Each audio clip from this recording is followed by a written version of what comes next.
नमस्कार, आप देख रहे हैं न्यूज़ 111 और मैं हूं आपके साथ निर्भय किशोर। भारत और चीन के बीच गलवान घाटी में हुए हिंसक झड़प के बाद जहां पूरे देश में चीन के प्रति आक्रोश है, लोग चीन को सबक सिखाने के लिए चीनी सामान का बहिष्कार कर रहे हैं, तो दूसरी तरफ देश में राजनीतिक पार्टियों के बीच जुबानी जंग लगातार जारी है। चीन और भारत के बीच चल रहे इस तानातनी पर देश में सियासी संग्राम के तहत कांग्रेस की अंतरिम अध्यक्ष सोनिया गांधी और पूर्व अध्यक्ष राहुल गांधी के सवालों पर बीजेपी ने अब पलटवार किया है। दरअसल बीजेपी के साथ ही कांग्रेस चीन पर भ्रम फैला रही है, ऐसा बीजेपी का कहना है, जबकि उनके शासनकाल के दौरान पाकिस्तान और चीन ने जम्मू कश्मीर की 78,000 स्क्वायर किलोमीटर जमीन हड़प ली थी। तब कोई बोलने वाला नहीं था, तब कोई नहीं पूछ रहा था, लेकिन अब बीजेपी पर सवाल खड़े किए जा रहे हैं।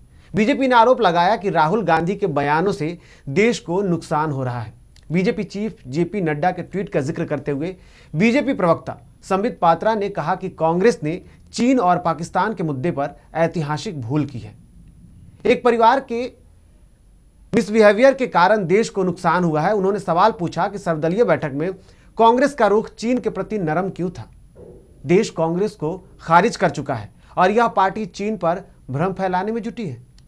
पात्रा ने 2012 में संसद में पाकिस्तान और चीन पर पूछे एक सवाल से कांग्रेस को घेरा है। उन्होंने कहा कि यूपीए के शासनकाल के दौरान वाईएस चौधरी ने संसद में पूछा था कि चीन और पाकिस्तान ने भारत की कितनी जमीन हड़प ली है, क्या वे आगे बढ़कर और जमीन हड़प रहे हैं, सरकार ने इस बारे में क्या कदम उठाए हैं। इस पर तत्कालीन विदेश राज्य मंत्री ई अहमद ने कहा था कि पाकिस्तान और चीन ने मिलकर जम्मू कश्मीर में कुल 78,000 स्क्वायर किलोमीटर जमीन हड़प रखे हैं। चीन ने जम्मू कश्मीर के 38,000 किलोमीटर जमीन पर कब्जा कर रखा है, जबकि पाकिस्तान ने एक समझौते के तहत उसे 5,180 किलोमीटर जमीन दी थी। इसके साथ ही बीजेपी प्रवक्ता ने कहा कि बीजेपी अध्यक्ष जेपी नड्डा की तरफ से आज पूरे देश सवाल पूछ रहा है। माँ बेटे ये जवाब दे कि आपके परिवार या आपके परिवार के नीचे जिन लोगों ने काम किया, उसने देश की 78,000 स्क्वायर किलोमीटर जमीन क्यों दे दी। आपने 70 सालों के दौरान सीमा पर स्ट्रक्चर क्यों नहीं बनाए। 2013 में कांग्रेस के तत्कालीन रक्षा मंत्री ए के एंटनी ने कहा था कि सीमा पर कोई विकास काम नहीं करेंगे, यही हमारी पॉलिसी होगी। गांधी परिवार की वजह से भारत की जमीन चीन, पाकिस्तान ने कब्जे की है। हालांकि यह पलटवार बीजेपी ने कांग्रेस अध्यक्ष सोनिया गांधी के बयान के बाद दिया है। कांग्रेस अध्यक्ष सोनिया गांधी ने पार्टी कार्य समिति की बैठक में चीनी घुसपैठ से सीमाओं पर गहराए संकट के दौरान गंभीर आर्थिक चुनौती और कोरोना महामारी का कहर तेज होने के कारण राजग सरकार की नीतियों और कुप्रबंध को जिम्मेदार ठहराया था। सोनिया गांधी ने इस बैठक में बीजेपी पर गंभीर आरोप लगाए थे। साथ ही साथ उन्होंने कहा था कि गलवान और पेंगोत्सलो लेक समेत लद्दाख के इलाकों में चीन ने घुसपैठ की है, मगर सरकार इस सच्चाई से मुंह मोड़ रही है। वहीं पीएम के बयान ने देश को झकझोर कर रख दिया है। हालांकि कांग्रेस की तरफ से यह भी कहा गया था कि पोंगोत्सो लेक, गलवान घाटी और हॉट स्प्रिंग इलाकों में जबरन घुसपैठ और फिर वहां के भूभाग पर जो है वो चीन का दावा और दुस्साहस कतई स्वीकार नहीं किया जाएगा। कांग्रेस ने अपना साफ रुख अख्तियार कर दिया था। वहीं कांग्रेस के पूर्व अध्यक्ष राहुल गांधी ने चीन की इस हरकत के बाद केंद्र सरकार को भी दोषी माना था।